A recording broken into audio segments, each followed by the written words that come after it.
On va ouvrir la discussion parce que c'est vraiment ça qu'on voulait, qu'on voulait. Donc, avec donc Lucette, Françoise, Yolande et puis Sébastien, moi, Olivia, Michael qui vont pouvoir aussi vous répondre, mais aussi vous qui pouvez vous répondre. Donc, c'est vraiment sur les questions, vraiment autour de ce qui a été aussi proposé, de ce qui a été exposé, pardon. Donc voilà, j'ouvre à la salle. Bonjour. Du coup, moi, j'aurais peut-être pas une question, mais un témoignage par rapport à ce qu'a dit Lucette Labache. En fait, moi, mes parents sont nés je suis née en Haute-Savoie, je suis revenue après vivre à La Réunion, et je me rends compte en fait par rapport à ce que vous dites, par rapport à la place des cafres à La Réunion, qu'il y a un espèce de, je sais pas si on pourrait dire, mais un racisme qu'on a intériorisé nous-mêmes les cafres. Moi, je sais que souvent on me dit quand je suis arrivée à La Réunion, t'es une cafrine la soie. Donc une cafrine la soie, c'est quoi? C'est par opposition à une cafrine la boue, pas une cafrine je sais pas quoi, etc. Et en fait, au départ, ça me surprenait pas plus que ça. J'ai fait mes études, je viens de Trois-Bassins. Donc Trois-Bassins, il y a principalement quand même des cafres. Je n'ai pas eu un seul prof cafre de toute mon éducation. J'ai fait une prépa HEC. Dans ma classe, sur 30 personnes, il y avait 2 noirs, donc 2 cafres. Ma sœur a fait médecine, et pourtant on est vraiment issu d'une classe modeste, donc la République peut quand même faire des choses pour les Réunionnais. Ma sœur, sur 22 personnes sélectionnées sur 400, il y avait 2 cafres aussi. Donc ça en dit long quand même sur une forme de néocolonialisme qui existe encore, dont j'ai pris conscience seulement maintenant, et quand je me rends compte en fait et que je parle avec mes parents, il y a des espèces d'insultes un peu comme ici, les gens vont dire négro, etc. dans les banlieues, on va dire caf tabac, enfin des insultes vraiment fortes que moi j'avais intégrées et c'était normal. Et en fait les cafres même s'insultent, enfin je sais pas comment dire, mais une espèce de truc où on va intérioriser des stigmates. Enfin, moi, c'est vraiment quelque chose qui m'a choquée, mais 10 ans plus tard, en arrivant ici en France, et quand je me suis posé des questions, de me dire mais pourquoi tous les Noirs sont en bas de l'échelle de la société partout, même à La Réunion, et notamment à La Réunion, et on voit qu'il y a encore un système de néocolonialisme, c'est ce dont vous parlez souvent beaucoup.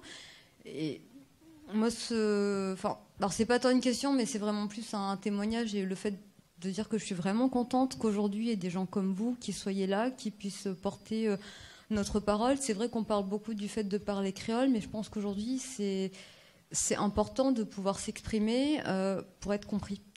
Et je sais que justement, Madame Vergès, vous aviez parlé d'à l'époque les 30 femmes qui avaient voulu témoigner en créole, et en fait, comme elles ne parlaient pas français, elles n'étaient pas en mesure d'être entendues, etc., lorsqu'il y a eu des avortements, etc., forcés. Donc moi, je me dis quand même, c'est bien de parler créole, c'est bien de garder nos racines, mais attention, pour pouvoir être entendu, il faut pouvoir s'exprimer. Donc moi, ce dont je parle, ça date de 2005-2007, où il y avait 2 caves sur une promo de 35 personnes, il y avait les familles Fouque, il y avait la famille Ravat, il y avait la famille Mado, je sais pas quoi, là, de ceux qui ont créé Sephora. Et il y a quand même un classisme aujourd'hui à La Réunion qui est très très fort, et une vision. Moi, j'ai beaucoup d'amis, du coup, mes amis créoles, ce ne sont pas des cafres, ce sont des gens de plein d'autres ethnies réunionnaises, et qui comprennent pas mon combat, qui me disent mais t'es dans une recherche identitaire. Non, je suis pas sur une recherche identitaire. Je ne comprends pas pourquoi à La Réunion, vu qu'on a, je sais pas quelles sont les statistiques, mais 80% de noirs ou plus, les noirs sont en bas de l'échelle sociale. Et moi, ça me heurte profondément. Et j'espère que ça va changer. J'ai l'impression que ça change avec les initiatives qu'on voit. Donc voilà, c'était juste plutôt un témoignage et plutôt un remerciement, parce que et puis autre chose aussi, comme je suis féministe, je suis ravie de voir qu'il y a des femmes. Bon, alors Sébastien, désolé, tu es un homme, et Mickaël, voilà, non, mais que les femmes se sont vraiment emparées du sujet. Et merci à vous pour votre livre aussi sur le ventre des femmes, parce que moi j'ai été ulcérée d'apprendre en fait ce qui se passe à La Réunion et à quel point ça a été passé sous silence. Et je pense qu'à La Réunion, en fait, je suis en train de faire une dissertation du coup, mais pardon, mais c'est que moi j'en ai parlé justement quand j'ai entendu votre interview sur France Inter à mes parents, et ils m'ont dit non mais c'est bon Maëva, t'es trop sensible, c'est le passé. En fait ils s'en foutent. Et j'ai appelé ma grand-mère, je suis mamie, tu te rappelles des petites voitures rouges et tout? Elle fait ah oui mais ça c'est dans longtemps et tout. Je dis oui mais c'est important, ça aurait pu être tes enfants, vous y étiez pauvres. Et en fait j'ai le sentiment qu'à La Réunion, une espèce de truc où on ferme les yeux sur le passé. Et les gens se rendent pas compte à quel point il est important. On parlait de la Bourdonnais, etc. On parlait de Debré, de tout ce qu'il a fait, Papa Debré, et du fait que la gauche à La Réunion soit très très très mal vue. Mais je me dis, mais c'est tellement con. Moi, je viens de Trois-Bassins, par exemple, et on disait non, il faut pas voter à gauche parce que la gauche c'est contre la religion et tout. Je me dis, mais on vit où? On est dans quel monde, quoi? Et j'ai l'impression que c'est pas la génération de nos parents, mais plutôt nous. Les enfants justement les jeunes qui vont reprendre le truc, qui vont se bouger, quoi, parce qu'on a la chance de faire des études et d'avoir une structure mentale qui fait qu'on peut s'exprimer, être entendu, poser les bons mots sur les choses, ce que ne sont peut-être pas moi capables de faire mes parents aujourd'hui, par exemple. Donc il y a une ambiguïté par rapport à plein de trucs, mais bon, je vais arrêter là parce que sinon je vais mais voilà, mais c'était vraiment un remerciement par rapport à tout ce que vous faites, et voilà. Merci. Mais je vais donner aussi. Mais je voudrais vous rappeler, si vous voulez, parce qu'il faut qu'on fasse attention quand on dit que les parents n'ont rien fait. J'en parlais avec Papang. Il y a eu des luttes extrêmes. Moi, je suis en train de trier les archives de mes parents. Je retrouve des photos des années 45-46. Les gens marchaient 15 km pour manifester pour l'égalité et la liberté. Les premiers bureaux de vote de femmes s'ouvrent à l'école Joinville. Le pouvoir colonial envoie des tirailleurs sénégalais. Les femmes réunionnaises poussent et vont voter. Les meetings au Jardin de l'État sont remplis de femmes avec les capelines, c'est-à-dire les femmes réunionnaises qu'on présente comme passives, etc., ne le sont pas. Et ensuite, on a toutes les luttes des années 60. Des gens qui acceptent d'aller en prison, qui renoncent à leur travail, c'est des répressions dures. On tue les gens, on assassine Eliar Lod, on assassine des personnes, on les met en prison, les gens perdent leur travail. Et c'est plutôt ça qu'il faut qu'on regarde. C'est-à-dire que ce dont vous parlez, la peur et les silences ont été fabriqués, ont été mis. C'est-à-dire que l'ordonnance Debré, ne l'oublions pas. Vous levez la tête, voilà ce qui va vous arriver. Et donc, après, les autres disent, mais ne lève pas la tête, regarde ce qui était arrivé, tu vas finir, etc. L'ordonnance Debré a brisé des vies, Les gens se sont retrouvés ici, dans des espèces de banlieues, tout ça, etc. C'était pas comme aujourd'hui, il n'y avait pas le Twitter, le truc, les gens étaient séparés complètement de leur vie, de leur culture. Ça a brisé des vies. Ça a brisé des vies. Il faut qu'on se rende compte à quel point le pouvoir colonial a été cruel et brutal. Et dans un tout petit pays de la Réunion, vous assassinez quelqu'un, vous touchez 30, 50 personnes. Vous emprisonnez quelqu'un, vous touchez 100 personnes. Vous lui faites perdre un travail, vous en touchez 200. C'est par ces manières aussi de... Et donc, il faut qu'on rende, au contraire, hommage à nos parents et grands-parents qui ont lutté dans des situations bien pires que nous. De parler, ça les envoyait, ils perdaient leur travail. Ils avaient l'exil, l'ordonnance Debré. Ils n'avaient plus rien. C'est ça. C'est à nous de retrouver leur histoire et de la célébrer et de se porter contre ce mensonge, contre cette fabrication de la peur. Nous en parlions avec Papang. C'est quoi la peur à La Réunion? Elle est terrible. Elle est terrible, elle nous immobilise. Elle nous tient à la gorge. Qu'est-ce qui fait qu'on a tant peur et qu'on nous a transformés en un peuple de peureux, alors qu'on a été un peuple, comme le rappelait Papang, de marrons, de rebelles, de gens qui n'ont pas eu peur de lancer des insurrections, à Saint-Leu, un groupe d'esclaves face à un pouvoir qui les a... Je veux dire, il y a en 1700, je ne sais plus combien, 11 personnes sont mises au canon, explosées au canon parce qu'elles sont rebellées, des esclaves. On mettait leur tête, on coupait leur tête, on les montrait. On vient d'un peuple héroïque, d'un peuple qui s'est battu, d'un peuple dont les montagnes portent leur nom, dont les rivières portent leur nom. C'est eux nos ancêtres. Et comment, effectivement, la fabrication du silence, vous avez raison, c'est-à-dire la fabrication de cette peur, s'est opérée récemment et nous a fait perdre je veux dire, bon, Françoise le sait, ses parents étaient des militants anticolonialistes. Je veux dire, tu as travaillé aussi sur les Réunionnais qui ont été envoyés dans les pays de l'Est. Tout ça, comment ça a été réprimé, comment ça a été chaque fois, et comment justement la répression, on l'oublie parce que on ne pense pas à la Réunion quand on pense à la répression. On pense tout de suite aux Antilles. On ne pense pas à la manière dont la répression s'est faite chaque jour à la Réunion et de manière. Et c'est cette histoire qu'il faut rappeler. Mais peut-être Lucette. Alors, vous avez raison de le souligner, parce que les CAFRE à La Réunion, c'est la population qui cumule le plus de vulnérabilité. Donc, vulnérabilité au niveau de la formation. Ce sont ceux qui ont les niveaux les plus bas de formation. Et nous avons aussi la propre vulnérabilité interne, hein, parce que souvent, les CAFRE, hein, ils développent aussi des stratégies d'auto-handicap. Donc, pour ne pas évoluer.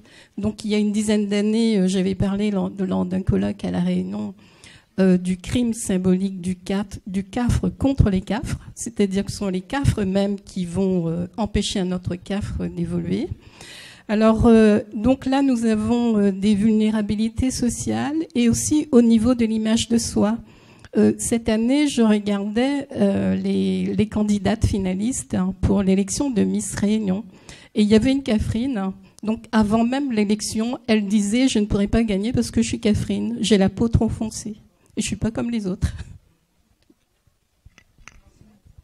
Si je peux me permettre, c'est vrai, enfin, mais vous l'avez dit tout à l'heure, il n'y a pas qu'à La Réunion. Ce qui est intéressant, c'est d'interroger. Enfin, j'étais allée en mission il y a quelque temps et comme beaucoup de Réunionnais, j'idéalisais le Brésil et je me suis dit waouh, le métissage, Lula qui a promu. Et il me disait mais non, là-bas, et je voyais les cadres que je voyais en Réunion, c'était des blancs, des métis. Parfois un petit peu métis indiens, mais métis, voilà. Mais les populations descendantes d'esclaves, voilà, sont au bas de l'échelle. C'est celui qui a apporté le café, c'est celui. Et je me suis dit, ben zut, alors même si une nation comme le Brésil, et il nous disait, ben, on est le deuxième pays africain parce qu'il y a plus de 70 millions d'habitants après le Nigeria. Donc c'était curieux, à la fois Lula a revendiqué cela, et à la fois dans la réalité même de la société. Et ça se retrouve à l'île Maurice, et ça se retrouve, voilà, il y a une espèce de réalité au niveau mondial qui est due et qui renforce notre idée de séquelles, de long terme, de traces de l'esclavage. Bonjour, je suis Charles Fabien, président de l'association Créolophonie. Je viens d'Haïti et je suis présent dans cette activité-là ce soir et vous posez une question spécifiquement réunionnaise. Et je trouve que je m'y reconnais pleinement. Pleinement, non seulement dans la question des discriminations raciales, dans la discrimination liée aux psychopathologies, et même dans la question économique, comme sur le pacte colonial. Donc, je me demandais, est-ce que lorsqu'on pose une question spécifiquement réunionnaise comme ça, est-ce que, en fait, ça ne participe pas d'une même lutte qui correspond à la fois pour la Réunion, pour les autres départements d'outre-mer français, mais même aussi pour des pays voilà, comme Haïti, qui ne sont, ou Maurice, ou Seychelles, aujourd'hui, qui ne sont même pas des départements français, mais qui se reconnaissent aussi dans la même lutte, dans le même combat et dans les mêmes problèmes qu'on pose à la Réunion. Donc, c'est ça, c'est à la fois un appel à l'ouverture des combats, à un combat commun entre tous les créolophones et aussi voilà, j'aimerais savoir comment vous le voyez. Est-ce que c'est possible de poser le combat de cette manière? Merci. Si je peux me permettre, je veux dire juste une chose.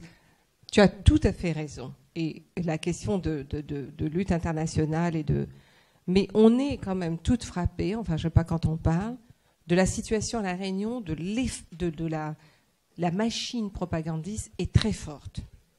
Très très forte. Le blanchiment est très fort. Il y a un courant, si tu veux.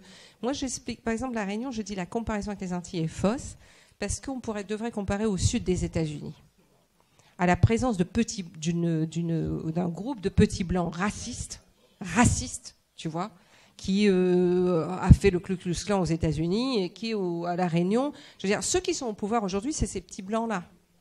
Revanchards. Je ne dis pas que tous les petits blancs sont comme ça. Je dis qu'il y a une partie dans les petits blancs qui est comme ça. Tu vois, qui s'est constituée comme français en étant contre les autres. Et en même temps, il faut rappeler aussi qu'il y a des petits blancs qui ont participé à la rivière Saint-Louis, à Vincent de Saint-Joseph, aux luttes. Tu vois.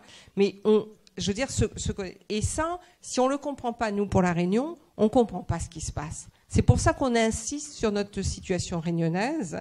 C'est pas par ne pas vouloir, justement. Mais on a besoin de comprendre ce qui se passe chez nous pour justement ensuite retisser ces liens.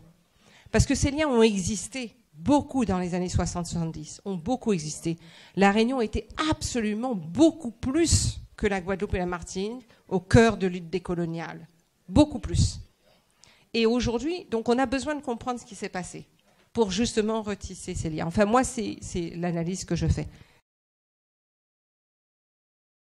Fabien, il me connaît, j'ai déjà travaillé, on a déjà fait des choses ensemble justement autour de cette idée de créolophonie.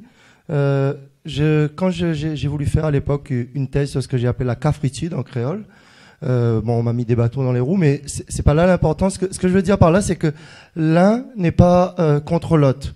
C'est qu'on a à la fois d'un énorme besoin de se reconstruire, parce que il y a, je sais pas si on parlerait de spécificité, mais ce que disait Françoise, cette question de la peur, parce que moi, on a déjà fait des choses ensemble, je rencontre beaucoup d'Antillais, et c'est vrai que tout n'est pas gagné aux Antilles, mais il y a quand même une espèce de dignité, de fierté, et notamment autour de cette question du discours autour de la négritude, de se mettre debout et tout ça.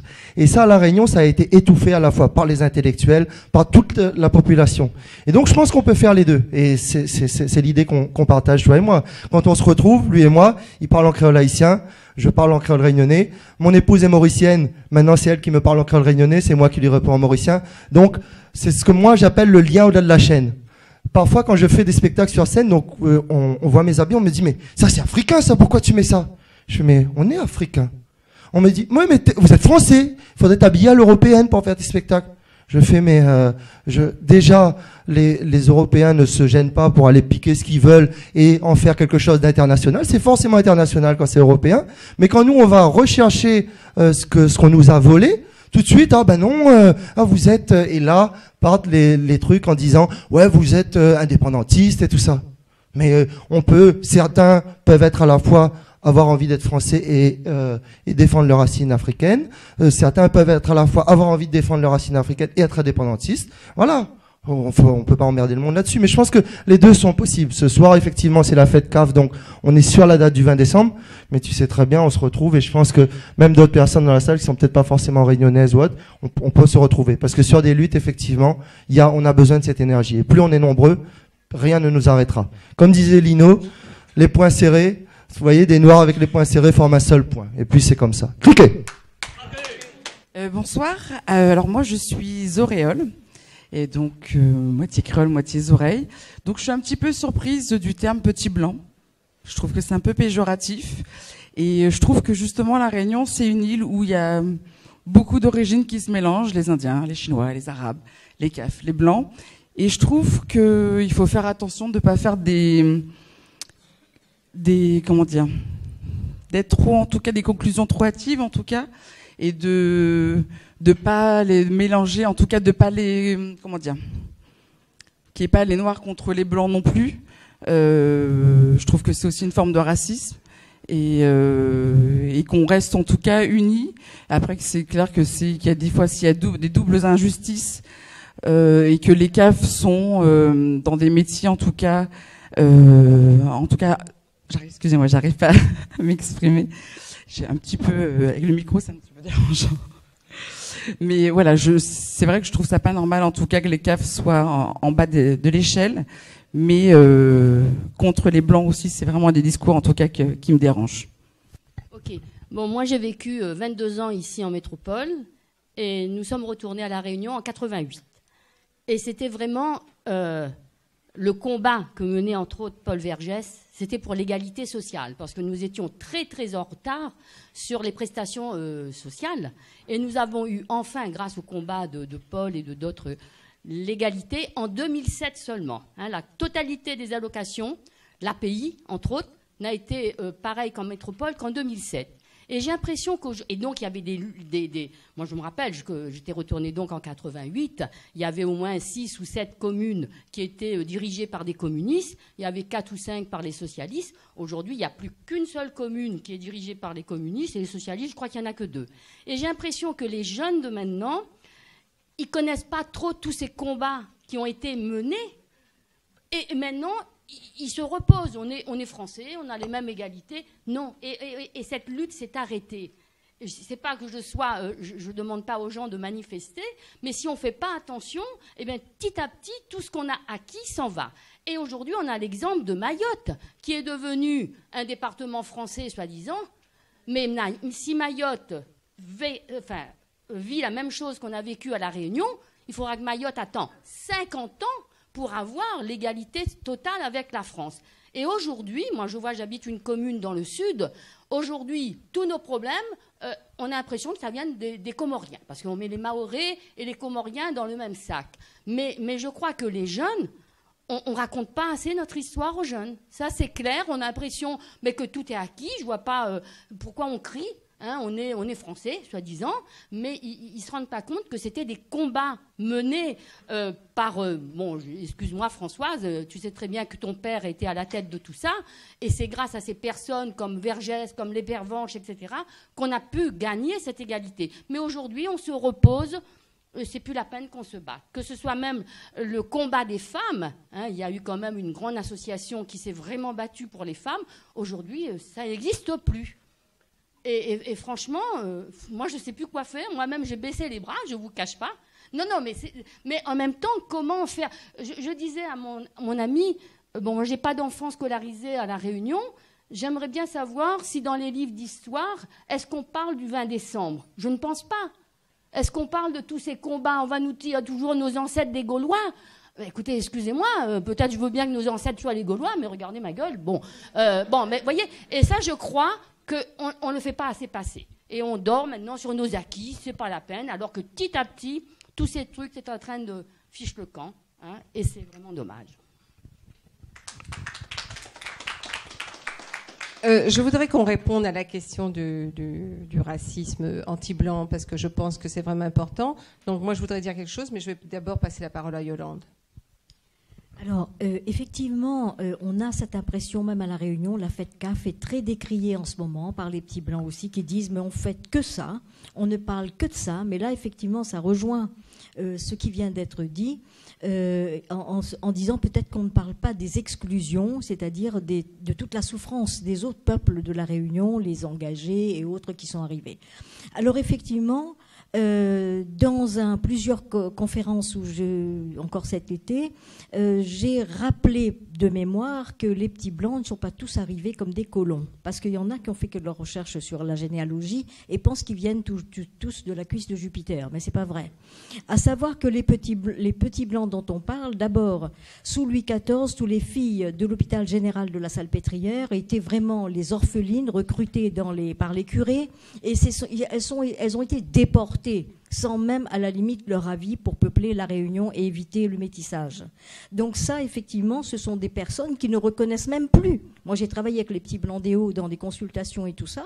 Effectivement, ils peuvent même plus spéculer sur un ancêtre. Pour eux, le traître, c'est même les oreilles. Vous voyez ce que je veux dire dans la petite île? C'est les oreilles, le traître. C'est parce qu'il nous a vendus. C'est comme le noir, les cafres ou antillais. À l'égard de l'Africain, c'est le traître. Parce qu'il nous a vendus. Donc, on a quelque chose de similaire qui se passe à ce moment-là à l'égard des petits blancs. L'autre chose, c'est que pour combler la main-d'œuvre au moment de l'épidémie des esclaves, les paysans de France ont été recrutés et envoyés comme engagés. Et du fait qu'ils sont tombés dans l'alcoolisme en frôlant la population des Noirs avec les mêmes conditions, il y a le gouverneur de Caen qui a pensé même à un génocide pour ces petits blancs tellement qu'ils en avaient honte. Donc il faut savoir, effectivement, quand on pense à l'esclavage, il y a également des traumatismes historiques qui concernent aussi d'autres populations, il ne faut pas qu'on oublie. C'est-à-dire que la Réunion a été fondée ou organisée avec tout un tas de souffrances. Quant à le métissage dont Madame parle, dans certaines communautés, je m'excuse, mais en tant qu'anthropologue avec ma caméra, je n'ai jamais pu rentrer dans une certaine communauté à La Réunion, c'est quand même très fermé encore.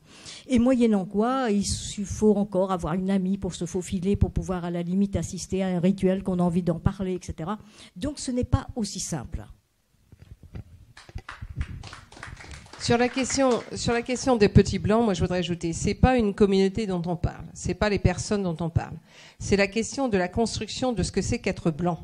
Ça n'a rien à voir avec, c'est que des gens sont blancs. C'est la construction de la blancheur comme privilège, et comme privilège sur lequel on ne veut pas se pencher. Ça n'a rien à voir avec le fait, donc quand on dit ça, c'est pas qu'on est en train d'opposer les blancs et les noirs, c'est que les blancs ont été construits comme ayant un privilège de par leur couleur. Ça n'a rien à voir. Ils sont peut-être blancs, ils sont peut-être noirs, mais c'est cette question. C'est-à-dire que le capitalisme, il est racialisé. C'est-à-dire que c'est une fabrication de vulnérabilité.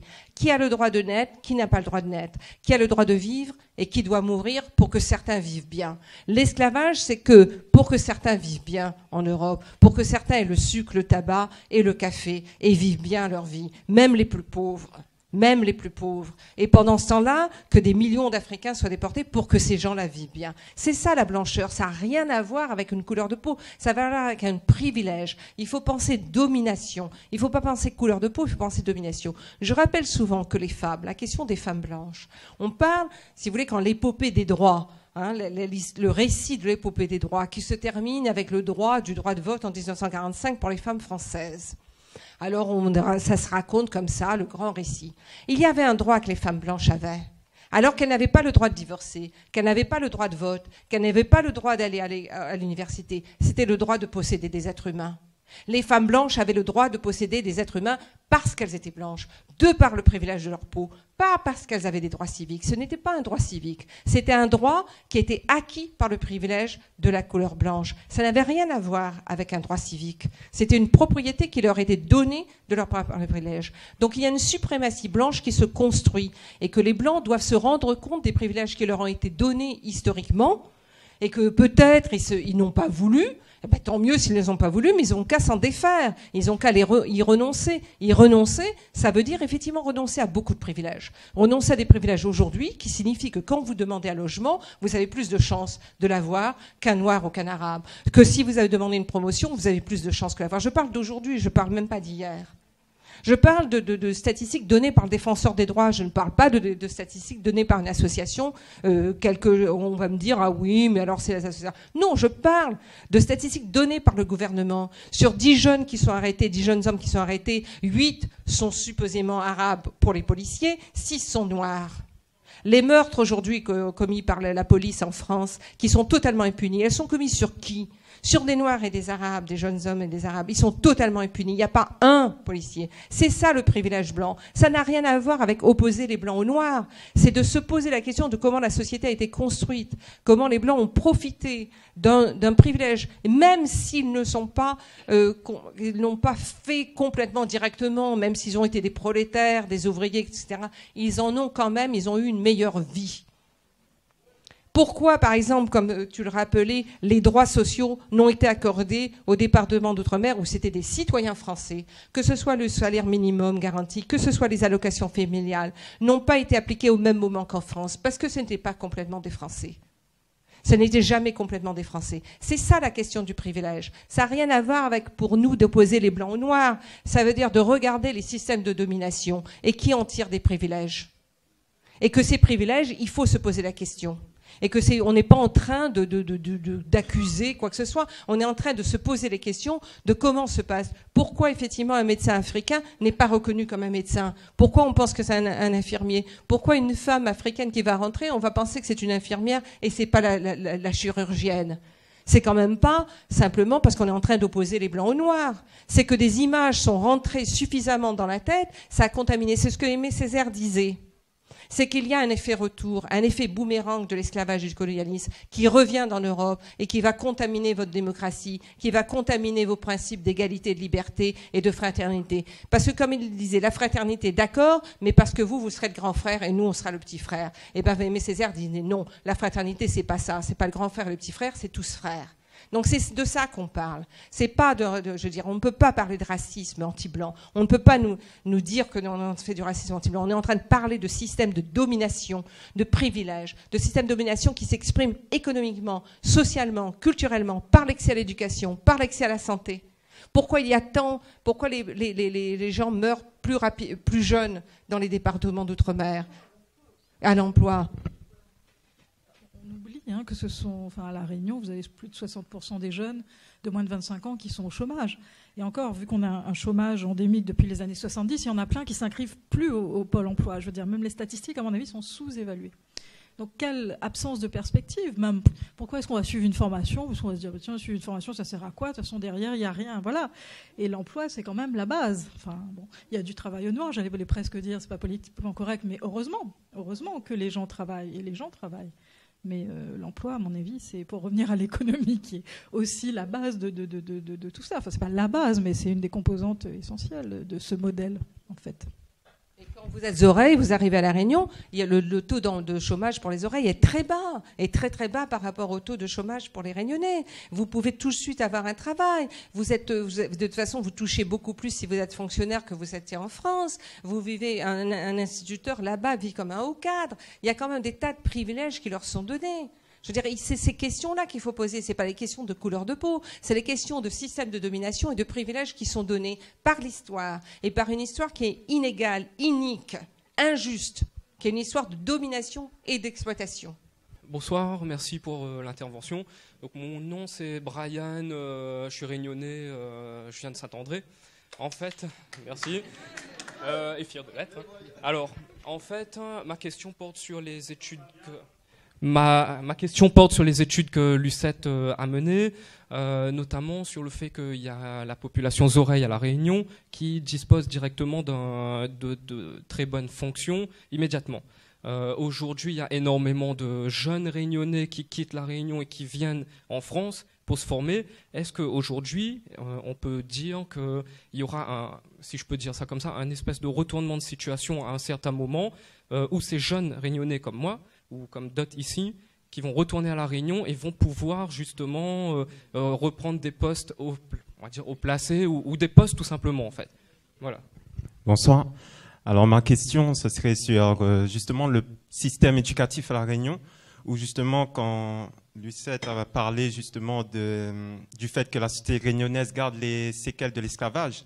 Est-ce que justement sur le plan éducatif, le problème ne vient pas de là, où justement on nous présente à chaque fois l'histoire de la France, de l'Occident, et on nous parle pas justement de notre propre histoire, de notre histoire africaine, où justement on nous présente souvent Sada Gariga comme le blanc libérateur de La Réunion, alors qu'en fin de compte nos ancêtres marrons avaient déjà fondé des empires bien avant 1848. Et du coup, en fin de compte, sur le plan éducatif, et ce qu'on peut remarquer aussi, c'est que justement, c'est cette politique d'assimilation de la France, où justement, qui montre que La Réunion est encore une colonie et sous domination coloniale, et qu'il y a est-ce qu'on pourrait poser la question de l'impérialisme culturel également, où justement, à chaque fois, la culture européenne blanche est souvent mise en avant, alors que justement, tout ce qui vient d'Afrique, c'est comme si c'était quelque chose de dévalorisant en fin de compte.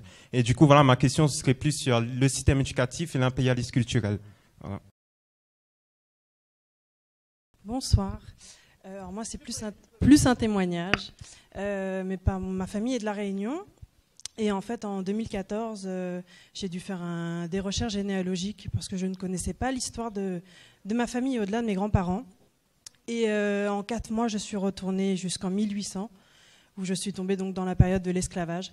J'ai découvert des noms, des prénoms, des liens de parenté, des noms de propriétaires aussi, par rapport à mes ancêtres, et je ne dirais pas esclaves, mais des ancêtres, parce qu'ils sont rendus esclaves, mais ce sont des personnes avant tout, avec leur histoire, leur culture et tout ce qui va avec. Et j'en suis fière parce qu'une semaine après avoir clôturé mon arbre généalogique, je suis tombée enceinte, et mon fils porte justement des prénoms malaisiens, africains, français, parce que c'est son histoire. Juste encore un témoignage, l'année dernière j'ai été à La Réunion, je faisais des recherches sur l'histoire de l'esclavage à La Réunion pour mieux la connaître, mieux connaître notre histoire. Et quand je suis allée à l'Office du tourisme de Saint-Denis, on m'a dit que ce n'était pas ce n'était pas des choses qu'ils présentaient en fait aux touristes ou à toute personne qui voulait en fait connaître un peu mieux notre histoire, parce que il n'y avait aucune demande. J'ai dit c'est bien dommage parce que moi justement j'étais en demande de ça. Et je me suis rendu compte. En tout cas, j'ai l'impression que notre histoire disparaît aussi, qu'il est de plus en plus difficile de pouvoir trouver des lieux qui puissent rappeler notre histoire justement par rapport à cette période de l'esclavage. Notamment, j'ai voulu rechercher la prison des esclaves à Sainte-Marie, et en fait, je me suis rendu compte qu'elle avait été détruite. Et le bâtiment qui était juste à côté, qui était collé, donc quand on parle d'éducation, je reviens par rapport à ça, s'appelait l'école des bassins. J'ai été juste choquée que l'école maternelle s'appelle des bassins et qu'on glorifie cette famille qui a fait plus de mal qu'autre chose. Et encore juste un petit aparté, ma mère a voulu prendre un billet d'avion sur Paris pour aller à La Réunion. Et la personne en fait qui était directeur de l'office du tourisme, qui apparemment se trouve sur Paris, s'appelait justement Monsieur Desbassins, qui était donc un descendant en fait de cette famille et qui disait ah ben non, moi je peux plus retourner à La Réunion parce que sinon je me ferais lyncher. Voilà, c'était juste. Je voudrais vous remercier avant tout parce que ça nourrit la transition. Enfin, ça fait une bonne transition par rapport à ce que j'allais dire. Il y a des parallèles. Hein. Pourquoi je veux me lever? Je peux pas me lever. Donc, Nathalie, un créole quoi. Je rejoins ce que vous dites et un petit peu ce que vous avez dit là aussi. Moi, quand j'étais étudiante à La Réunion il y a quelques années de ça, ça m'intéressait de faire mon arbre généalogique, comme vous.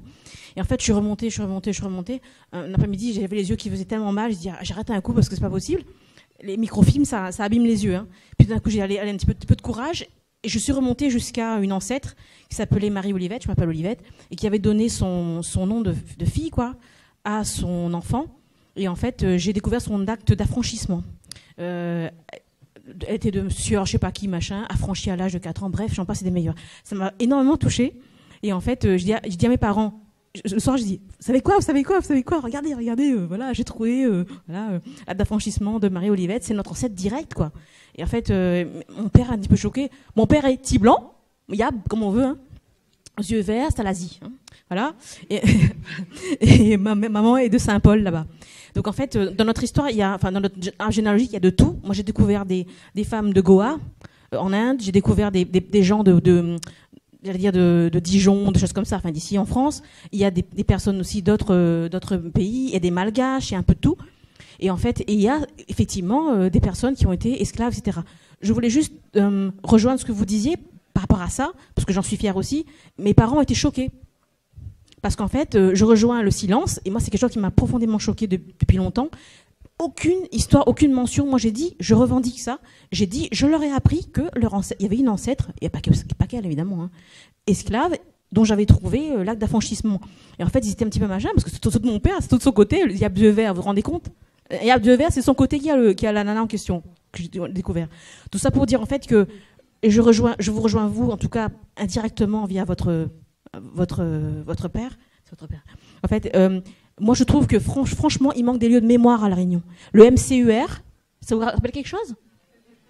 Alors, donc en fait, j'ai même failli rentrer à La Réunion pour travailler pour ce truc-là, parce que j'aurais bien aimé travailler pour ça, parce que j'ai fait des études de documentation me disant que je vais rentrer pour travailler pour la documentation, pour le lieu de mémoire. On en a besoin. Aux Antilles, ils en ont un, vous savez ça, hein, ils ont un grand lieu de mémoire là, qu'ils ont créé, puis machin, reportage, RFO, tout ça et tout. Puis nous, quand on dit on veut créer un lieu de mémoire avec aussi bien les objets longtemps que toute la mémoire aussi, ce qui constitue notre civilisation, maison de civilisation, c'est ça, réunionnaise, il me semble, c'est ça. Hein.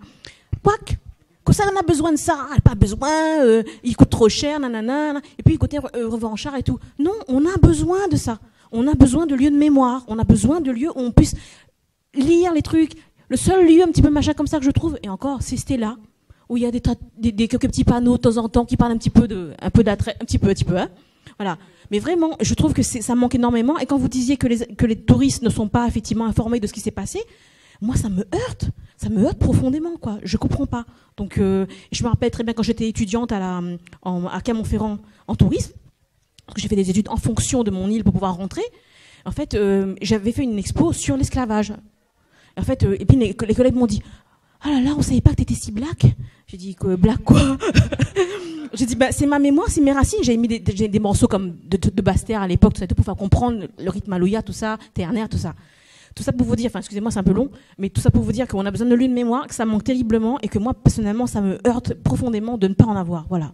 Alors sur la question, par exemple, de Sainte-Marie, tout ça, je me souviens, c'était 2009, je crois, il y avait une chapelle sur la propriété Barrault, hein, et les associations locales nous avaient averti que Barrault, qui est un grand esclavagiste, enfin un descendant de grand esclavagiste, d'une grande plantation, voulait détruire pour faire un parking, ou je sais pas. Et donc, ils nous préviennent, pour qu'on prévienne, on était donc la Maison des civilisations de l'unité réunionnaise, pour qu'on prévienne la préfecture, que la préfecture fasse une préemption, enfin, une chose tout à fait prévue par l'État. Donc, on prévient. Alors, la préfecture traîne, je sais pas quoi, enfin bref, Barrault rase la propriété, rase ce temple, qui était un des premiers temples hindous construits à La Réunion. C'est-à-dire vraiment quelque chose d'une mémoire avec en plus une construction, une architecture reflétant un vernaculaire d'une région du sud de l'Aisne. C'est-à-dire vraiment pour nous Réunionnais, vraiment et architecturellement, question de mémoire, tout ça, rasé.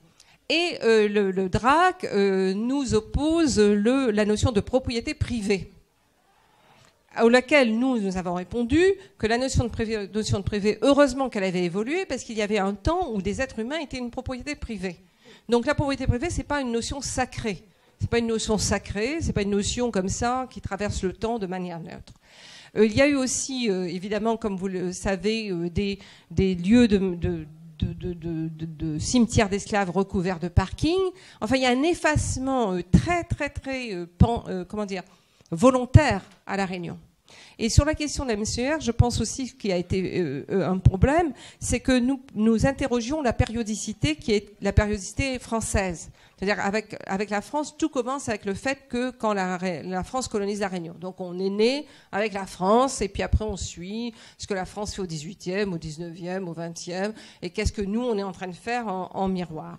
Et nous, ce que nous avions proposé, c'est que notre périodicité était l'océan Indien. Parce que ce que nous avions dit, c'est que ceux qui viennent et celles qui viennent, ils viennent de civilisations développées, de cultures, de royaumes. L'océan Indien était un lien entre l'Afrique et l'Asie depuis des millénaires avant l'arrivée des Européens. Donc les Mozambicains, ils ne sont pas en train d'attendre sur la berge que les Blancs arrivent pour les emmener en esclavage. Ils ont des royaumes. On a retrouvé des porcelaines de Chine dans le royaume du Mozambique. On est complètement dans un monde. Et donc notre proposition, c'était qu'on partait de ce monde, c'est-à-dire le monde des personnes qui ont été apportées. Et que c'était ça notre monde. Notre monde n'était pas la France. Notre monde, c'était ce monde-là. Et donc ça évidemment, parce que pour les Français, comme le disait Aimé Césaire, tout doit commencer avec eux. Tout doit commencer avec eux. C'est-à-dire que même si vous les accusez d'avoir mal fait, ils ont quand même le centre de la dramaturgie, si on peut dire. C'est-à-dire qu'ils sont quand même au centre. C'est-à-dire voilà. Mais alors si on leur dit qu'ils sont sur la marge, quoi, que vraiment voilà, ils sont là, mais enfin bon, quand même, il n'y a pas qu'eux qui comptent dans le monde, dans l'histoire du monde. À la fois la nôtre, parce que même les luttes anticoloniales se situent dans des luttes globales, pas du tout franco-françaises. Et les luttes des marrons se situent, les luttes des révoltes d'esclaves se situent dans les luttes globales des luttes des esclaves, dans celles d'Haïti, dans les autres. Donc ça complètement questionne la spatialité et la périodicité de l'histoire française. Et ça leur a vraiment pas plu. Parce qu'effectivement, on racontait notre histoire à partir de nous et pas à partir d'eux. Même si on n'avait pas nié le fait que la France avait été un pouvoir répressif. Mais il ne nous déterminait pas. Et c'est ça qu'ils n'ont pas supporté. Parce qu'il fallait nous déterminer. Parce qu'il fallait, si on ne faisait une histoire de la colonisation en étant colonisé, ah mon Dieu, misère, t'es fait pitié, tout ça, là c'était bon. Mais quand on lève la tête et qu'on dit, mais finalement, bon ben oui, vous nous avez conquis, mais nous ne sommes pas conquis. Nous sommes quand même. Et c'est ça qu'ils n'ont pas supporté. Mais je vais laisser la parole, et puis peut-être d'abord à Lucette, parce qu'une question lui a été adressée directement, et puis d'autres si vous voulez intervenir. Alors, j'y réponds à vous. Donc, la majorité des oreilles que j'ai interrogées, ils sont venus à La Réunion avec des réseaux. Et il y a très peu d'oreilles qui débarquent en aventurier. Donc, la plupart des oreilles, ils connaissent déjà des personnes installées sur place qui leur donnent les bons tuyaux, que ce soit pour se loger, pour acheter une voiture d'occasion ou autre. Et ils m'ont parlé aussi des postes qui ont été gelés pendant 2 ou 3 ans, donc pour attendre justement que le compatriote oreilles arrive. Alors pour la question des diplômés qui ont suivi une formation brillante, j'entends parler beaucoup de difficultés d'insertion. Donc je m'intéresse à cette question depuis une quinzaine d'années. Donc ceux qui retournent à La Réunion, où ils sont déclassés, ou alors ils sont obligés de circuler de nouveau, que ce soit vers la France ou d'autres pays, soit le Canada ou la Nouvelle-Zélande. Mais je pense que c'est toujours d'actualité, vraiment les difficultés d'insertion des diplômés. Alors, je réponds pour l'éducation nationale. Et en fait, ce programme éducatif est héritier de ce qui a été proposé à la fin du 19e siècle, lorsque la scolarisation a été voulue de manière massive. Donc, on a créé un roman national dont le célèbre Nos ancêtres les Gaulois, et on est toujours là-dessus. Donc, j'ai lu un article dernièrement où, dans les prochains programmes, on va peut-être parler de l'histoire des communautés et surtout de Brazzaville, capitale de la France libre, que beaucoup de Français ignorent. Oui, donc c'est connu à un niveau, je dirais, confidentiel, puisque ce sont des colloques qui se passent à l'université. Donc là encore, vous allez en entendre parler de plus en plus souvent. C'est une période importante de l'histoire de notre pays, puisque la capitale a été déplacée de 1940 à 1944. Et il y a 2 ans, il y a eu une expo à la mairie de Paris sur Brazzaville, capitale de la France libre, et des soldats africains qui ont accompagné les généraux lors de la libération.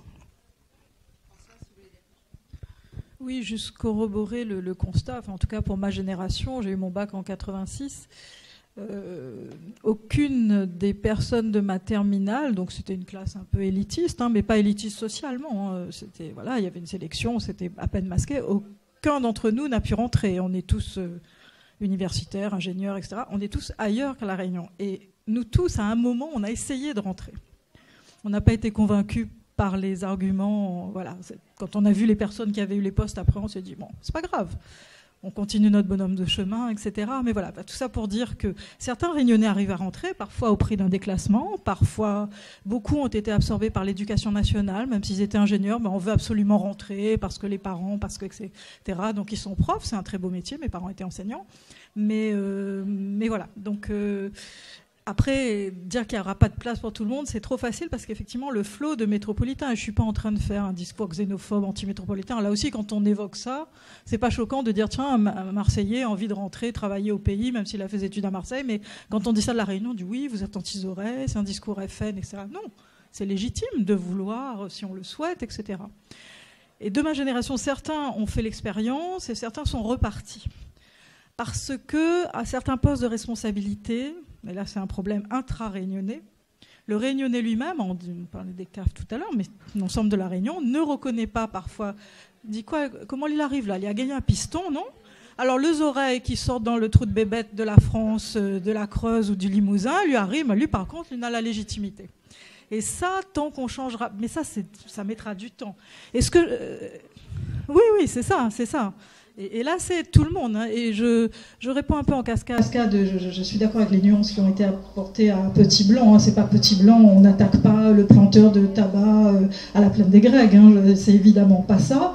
C'est une petite classe moyenne, avec ses privilèges, les 53%, et c'est pas une blancheur de peau. Et d'ailleurs, dans les Petits Blancs, il y a beaucoup de Petits Blancs pauvres. Quand vous regardez les statistiques, les taux de suicide, etc., dans le grand sud de La Réunion, qui est une zone peuplée de Petits Blancs, c'est assez terrible, et le niveau d'éducation n'est pas meilleur qu'ailleurs, etc. Et il y a aussi une souffrance. Voilà. Et j'aimais bien, je terminerai là-dessus, l'expression d'Alain Lorraine, le petit blanc hors d'usage de blanchitude. Et je trouve que ça représente bien le petit blanc qui est paupérisé, un peu comme le CAF. Il y a des malbars pauvres aussi, tout le monde dit oui, le malbar il s'en sort, il a la terre, etc. Où tous les Arabes sont riches, tout ça, c'est des clichés qu'il faut balayer, c'est évidemment beaucoup plus complexe que ça. Alors, effectivement, donc, dans les représentations sociales, c'est-à-dire que nous, en tant que psy, là, cette fois-ci, je vais aborder ça dans la dynamique collective. Comment nous-mêmes, et là, je crois que ce qui se reproduit au sein de La Réunion, c'est par des Réunionnais eux-mêmes dans la répétition. Et on retrouve ça dans les pays africains, on retrouve ça dans les pays du Maghreb. C'est-à-dire, effectivement, le savoir blanc européen passera mieux que celui qu'on amène avec une différence. Je vous donne un exemple, j'étais détachée en 96 pour mettre en place le diplôme de psychiatre à Burkina Faso. Et donc, moyennant quoi, je suis arrivée, mais je suis française, mais avec une tête colorée. D'accord, je suis française, mais l'ambassade de France vient d'attendre, effectivement, j'ai pas bon. Mais pour l'Africain, j'étais quand même française, donc j'incarnais ce savoir-là que j'allais un peu la colonialiser, quoi, enfin la coloniale qui vient coloniser. Donc je l'ai pris en sens inverse, pour leur dire, donner un savoir qui n'est pas le savoir européen. J'aurais dit, je ne viens pas en Afrique pour continuer un savoir colonial, donc je vais vous donner tout ce qui est la base de la santé mentale avec un éclairage de votre culture, d'accord? C'est-à-dire ce qui m'a amené à aller voir les thérapeutes, etc., de travailler beaucoup plus avec le local. Ce qui a fait déjouer les choses. Un autre exemple en Algérie. J'ai des soutenances de thèse avec beaucoup d'étudiants étrangers, Liban, etc. Maintenant, ils sont en poste. Donc, la thèse est en arabe et en français. Je débarque à Oran. Effectivement, à ce moment-là, le recteur me dit qu'il allait être nommé le lendemain ministre. Vous allez venir mettre en place le diplôme de psychologue chez nous. Alors, ce qu'il attendait, finalement, comme les Français ici, dans les universités, vous savez, quand ils mettent les diplômes, ils donnent un morceau pour pas qu'ils attendent tout, ils aient tout la totalité. Donc, on va mettre le master, comme ça, à la limite, on ne regarde pas le fond, parce que comme ça, ils resteront chez eux, puisque ça ne sera pas tout à fait l'égalité. Donc, je lui ai dit, à ce moment-là, le recteur, je lui ai dit, vous allez me traduire le programme d'arabe du DUC, de la licence au doctorat, auquel cas mon équipe, à ce moment-là, à Rouen, complétera ce qui manque, auquel cas vous aurez un master européen au même niveau. Sinon, le néocolonial n'est pas marqué sur ma tête et je ne le ferai pas. Donc ça veut dire, à nous aussi, de savoir ne pas répéter ce qui nous a été enseigné, et c'est une démarche mentale qui n'est pas simple. Ça veut dire qu'on s'affirme, et c'est ce qu'il a fait. Je dis, je ne soutiendrai pas un doctorat à moitié ou à moitié prix. C'est soit égalité de diplôme, soit rien. Je ne reproduirai pas ça. D'accord? Comme la psychanalyse en 96, la psychanalyse, on fait un grand colloque de psychanalyse à Burkina Faso, eh bien ce sont des métropolitains, le peu qui étaient là, disent mais pourquoi la psychanalyse en Afrique noire? Mais ils n'ont pas besoin, sous-entendu, ben, ils peuvent rester dans les croyances, vous savez, animistes là. Donc c'est ce que disait Freud, le refoulement n'était pas bien opéré encore chez ces peuples, donc ils ne sont pas tout à fait civilisés. Ce qui m'a valu beaucoup de critiques, bien évidemment, en prenant des positions très claires pour refaire on pourrait dire retoiletter l'œuvre de Freud, que je ne dis pas, mais le remettre à jour. Donc j'aurais dit non, je préfère que ce soit un Africain qui le dit, mais pas vous, et ni moi. D'accord ? Alors c'est la raison pour laquelle dans nos propres sociétés réunionnaises ou ailleurs, on a tendance à répéter des comportements à notre insu. Et parfois on l'accuse à l'extérieur, et ça, effectivement, les postes, et quand on dit on va mettre un réunionnais au cadre, c'est le réunionnais qui dit mais non, il ne fait pas ça lui. Eh bien oui. Et c'est ça le drame de la répétition. La répétition ne se fait pas forcément par l'extérieur, et ça c'est la faille que le néocolonialisme utilise pour rentrer dedans. Vous comprenez ce que je veux dire? Ce sont les failles. Et si ces failles-là ne sont pas bien prises en compte dans une conscientisation des Réunionnais ou des Antillais aussi, eh bien à ce moment-là, le néocolonialisme on la produira. Donc ça c'est une analyse un peu du fonctionnement et de l'inconscient aussi collectif. Moi, je voudrais, évidemment, quand on est entre Réunionnais, on se lamente sur la manière dont les Réunionnais réagissent ou ne réagissent pas. Mais enfin, quand même, pour moi, le responsable, c'est l'État français. C'est pas les Réunionnais, c'est d'abord l'État français qui a empêché que nous puissions construire notre propre société. Tout a été réprimé. Toute idée d'autonomie, au sens de l'autonomie même psychique, c'est-à-dire de devenir autonome, de devenir un adulte, parce que je veux dire l'autonomie c'est aussi devenir un adulte, a été empêché. Tout a été empêché, avec à la fois le bâton, alors là le bâton y est allé, mais aussi la carotte, effectivement, de proposer des postes, des choses, et qu'il y a des gens qui ont été quand même, effectivement, je rappelle, je veux dire, que ce soit les enfants de la Creuse, ou que ce soit les avortements forcés dont je parle ou d'autres, ce sont des Réunionnaises qui ont été les assistantes sociales. Ce n'est pas des gendarmes qu'on a envoyés. Ce sont des assistantes sociales qui pouvaient parler réunionnais, qui pouvaient parler créole, qui pouvaient rentrer dans les maisons. Elles ont été séduites par le discours de la modernisation. Elles ont été séduites par le discours, ben oui. Et puis elles étaient en face réellement de femmes qui avaient 12 maternités à la suite, etc. Quelle femme voudrait que ça soit possible? Elles n'ont pas compris que la question, effectivement, du choix, du choix des femmes, quand elles le faisaient, elles répondaient à une politique répressive. Et non pas une politique d'autonomie des femmes, mais une politique de contrôle des naissances décidée par l'État français. Et donc, c'est des choses qu'il faut voir. Et on sait, quand on est ensemble, comment on se lamente sur nos propres compatriotes, quoi. On les trouve. Mais en même temps, moi, je ne veux pas non plus rentrer dans l'accusation, quoi. Je veux comprendre ce qu'on a fait de notre peuple. Pourquoi notre peuple, qui a été quand même un peuple qui s'est battu, qui a été, je le dis, des personnes très pauvres, très courageuses, qui n'ont pas... Je ne sais même pas si nous, aucun de nous n'a eu le courage de ce que certaines et certains ont fait à l'époque. Je veux dire, ils ont vraiment perdu leur travail, ils ont perdu leur statut social. Ceux qui ont été les exilés de l'ordonnance, mais ils ont beaucoup perdu. Ils ont perdu au niveau familial, au niveau intime, au niveau du statut social. Certains ont pu revenir à La Réunion, jamais complètement de ce qu'ils avaient été. Qu'est-ce que ça veut dire dans la vie intime? Et qu'est-ce que nous, je veux dire, donc je ne veux pas non plus être là à juger. Je veux dire, je veux comprendre qu'est-ce qui nous a amené. Pourquoi il y a une telle peur dans notre société aujourd'hui? C'est quoi cette peur? Comment elle a été fabriquée? Pourquoi on a tant peur? Et pourquoi quand on rappelle 30 femmes qui sont venues témoigner, créolophones, dans un tribunal rempli d'hommes blancs, elles sont venues, elles ont osé en 1971. Et qu'est-ce qui s'est perdu de ce courage? On n'a pas été tout le temps des passifs et je veux dire, qu'est-ce qui s'est perdu de ce courage? Les marrons, mais c'est un courage formidable. L'île, elle est grande comme ça. Hein. Je veux dire, et la chasse aux marrons, elle se fait, la guerre aux marrons, elle se fait avec des détachements. 19 détachements se font en secret, armés.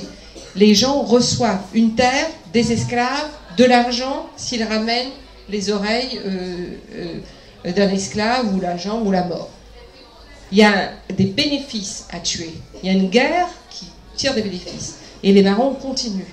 Ils construisent des territoires autonomes. Qu'est-ce qui s'est perdu? C'est de ça qu'on doit comprendre. Plutôt que... Parce que nous, qu'est-ce que nous ferions si nous sommes à La Réunion? On dit effectivement qu'on peut pas, on rentre pas comme ça. Mais qu'est-ce qu'on ferait? Je veux dire, il faut quand même, pour moi, garder l'amour pour ce pays et l'amour pour ce peuple. C'est notre peuple, c'est notre pays.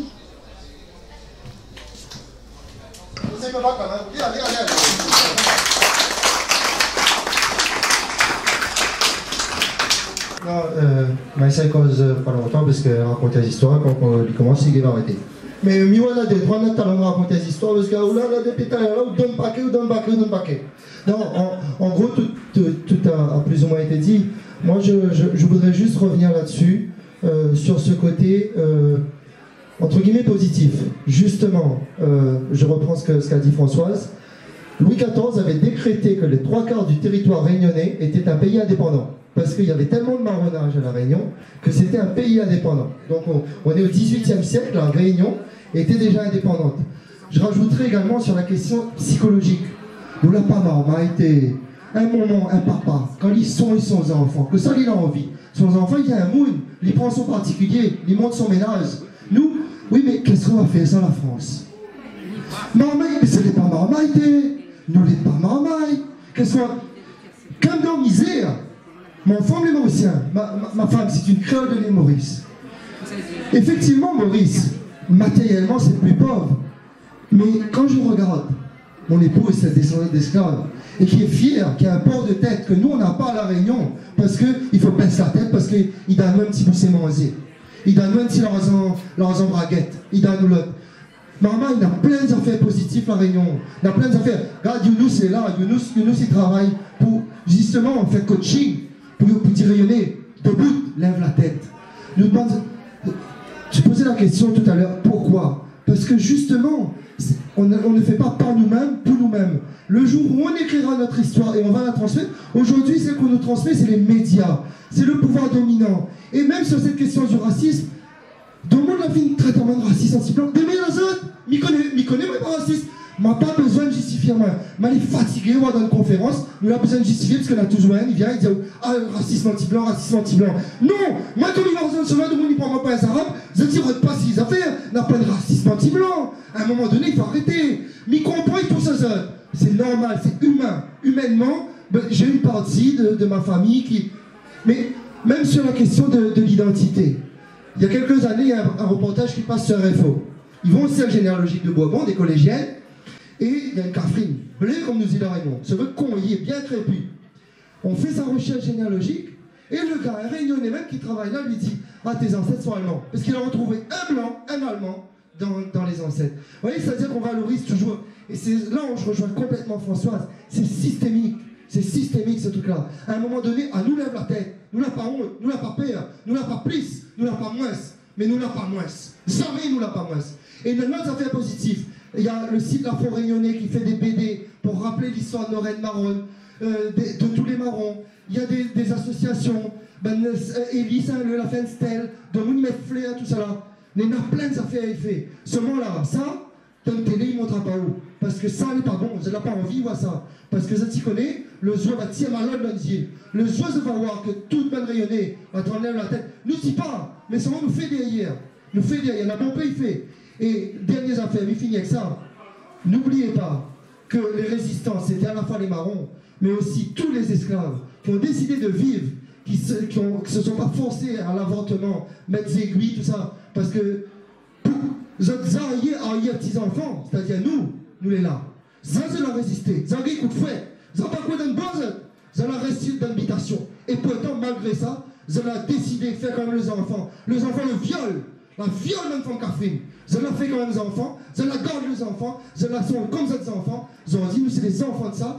Et il a dit, ah, si moi, je ne suis pas libre dans mon vie, ben peut-être mon arrière petits-enfants. Ils ont dit, nous, on commence un travail. Nous ne voyons pas le bout. Nous ne voyons pas le bout. Et c'est ça, les gars. Mais seulement, chacun, donc ça nous fait, ah, même il fallait nous raconter, il n'était pas grand-chose. Mais seulement là, quand on dit, ah, dernier coup, maintenant, c'est un tantine à Creuse. Maintenant, en train de faire chanter Noël, les bonnes Antillais. Maintenant, c'est un tantine à Creuse. Ah, tu m'as dit, moi, ça me rentre la Réunion, je raconte une histoire de 6 ans, un grand bien calme. Il y a plein dans mon bras. Ah, tu m'as dit, ça tout l'a fait pour moi. Moi-même, moi, fais mon affaire, moi. Raconte mon histoire. Et ben voilà. Chacun, s'il nous fait une petite affaire, quand même pas grand-chose, mais seulement. Petit courant, grand courant, la rivière il baisse ensemble. Cricket. Merci, on va clore la soirée, on va pouvoir poursuivre en bas en prenant un verre si on veut discuter. Alors, je voudrais d'abord rappeler donc la pétition que fait passer Sébastien Klein, qui est donc anime la page Histoire Réunion sur le déplacement de la statue de Maëlle Labourdonnais. Ça y est, je me souviens même plus parce que je confonds avec tous les autres. De toute façon, il y en a plein à déplacer. Cette soirée, donc, on allait organiser avec Olivia Martin et Michael Jans, dont le DVD d'un film qui est vraiment formidable, que je vous conseille de voir, Racine Maman Papa, est en vente. C'est vraiment un film aussi qui retrace cette histoire à la fois croisée du Bumidum, des enfants de la Creuse, de la mémoire perdue, des avortements forcés, enfin toute cette histoire dont on doit se souvenir pour penser. On a fait aussi passer, parce qu'en fait finalement c'est assez exceptionnel, là cette soirée, on est très content que vous soyez venus. On voudrait aussi poursuivre justement cette réflexion sur, à La Réunion, cette peur, qu'est-ce qui se passe, bon, parce que comme tu le disais, on n'est pas tout seul, mais il faut aussi qu'on comprenne ce qui nous est arrivé. Si tu veux, dans les 20 dernières années, qu'est-ce qui est arrivé? C'était une société, tu l'as rappelé, qui s'est battue, qui n'a pas eu peur, qui manifestait, tout ça, et qui aujourd'hui est ravagée par la peur, mais aussi par d'autres choses, hein, par la drogue, par l'alcool, par le suicide, par il n'y a pas d'emploi. Enfin, je veux dire, c'est aussi ce que la France, l'État français, fait à ces sociétés, fait à la Guadeloupe, fait à la Martinique, fait à la Kanaki, fait à Mayotte, fait aux terres françaises du Pacifique, dites du Pacifique, terres dites françaises. Tout ce que c'est, je veux dire, ce que c'est, il faut se souvenir que les Amérindiens meurent en Guyane, que le taux de suicide chez les jeunes Amérindiens est le plus élevé de toute la France, que les terres sont polluées aux Antilles par le chlordécone pour des générations, que dans les zones de Mayotte, des enfants meurent et des femmes et des hommes meurent chaque semaine, dans les Kwassa-Kwassa, dont le président de la République sur lequel il fait de l'humour, que la Réunion est ravagée par le chômage et les inégalités, que qu'est-ce que c'est que cette France, cette République qui a tant encore de territoires issus de son empire colonial, qu'elle maintient dans la dépendance et l'inégalité et qui provoque les choses dont on a parlé, qui fait qu'à l'université, on n'a pas de département d'études africaines, on n'a pas de département d'études asiatiques, on continue à étudier l'histoire de la France. S'il y a un poste d'histoire, on le donne à une Française et non pas à un Rayonnais. Je veux dire, on est dans des isolements, on s'isole de nos environnements culturelle, historique, économique. Le futur nous passe à côté parce que le monde change et on est rattaché à une France qui de toute façon est tout en total déclin. Et qu'est-ce que ça veut dire de se rattacher à la France? Donc on a un défi à relever. Je reprends la phrase de Fanon: chaque génération a une mission à accomplir. Elle va l'accomplir ou la trahir. Les générations, ça sert à rien de que nous jugions. Elles ont fait ce qu'elles avaient à faire. Elles ont demandé l'autonomie, elles ont demandé l'indépendance, elles ont créé des partis, elles ont fait ce qu'elles avaient à faire, elles ont lutté pour l'égalité. Nous, qu'est-ce que nous faisons? Qu'est-ce que ça peut vouloir dire de passer notre temps? Nous, quelle mission avons-nous à accomplir? Allons-nous l'accomplir ou la trahir? Qu'est-ce que ça veut dire aujourd'hui, une mission décoloniale pour, par exemple, l'île de la Réunion et pour tous les Outre-mer et pour tous les pays dépendants de l'Occident? C'est ça cette question. Donc, nous, ce qu'on vous propose, bon, d'une part, je veux rappeler que le DVD de Michael est en vente à la sortie, que de toute façon, lisez les livres de Lucette Labarge, lisez les articles de Françoise Rivière, lisez aussi les articles, les livres de Yolande Govindama, renseignez-vous, les choses sont là. Je veux dire, si vous ne les savez pas, c'est votre responsabilité. Les choses sont là, c'est à nous de les saisir. Elles sont là et il faut effectivement continuer à contribuer. On a fait passer un cahier avec vos demandants parce qu'on voudrait poursuivre effectivement ces conversations. Il faut les reprendre, il faut se reconstituer en réunionnais ici en France, et parce que bon, on est ici, hein, on est pas là-bas, on est ici. Mais qu'est-ce que ça veut dire aussi d'être ici? On a aussi quelque chose à dire. On a quelque chose, on a des luttes à mener, on a quelque chose à dire. Et je vais passer la parole à nos trois invités pour aussi peut-être dire quelque chose sur comment vous voyez ce qu'il y aurait à faire. Et puis on ira prendre tous un verre. Il y a peut-être une question. Non, c'est fini. D'accord. Bah, écoutez, je vous remercie déjà d'être venu et puis d'avoir contribué à la qualité du débat. Bien entendu, il faudrait qu'il y ait d'autres rencontres de ce type et après voir le combat qui est à mener.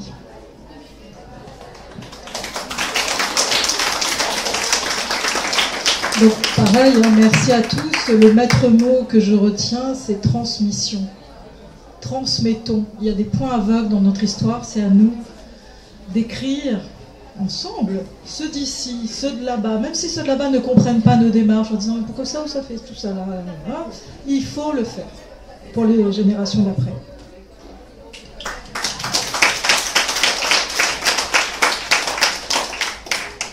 Bien, merci pour l'intérêt que vous portez à ce sujet qui est loin d'être terminé. Et je pense, en parlant de transmission, en 2006, j'avais un colloque sur Saint-André, famille, culture et transmission. Et après ce colloque, je suis passée dans toutes les écoles. Il fallait passer à ce moment-là dans tous les lycées, les ZEP, etc. pour parler aux enfants. J'ai accepté. Par rapport à... Et c'est impensable comment ces jeunes enfants, jeunes adolescents dans les ZEP étaient très intéressés par toute l'histoire. C'est-à-dire qu'on est passé à travers eux, ce qui représentait, je suis passée à travers toutes les représentations, des Caves, des Blancs, des Chinois, etc. Et le proviseur était là, et ils étaient très avides de connaissances. Donc c'est pas les enfants qui manquent, mais qui faire? Quelle courroie de transmission à le faire?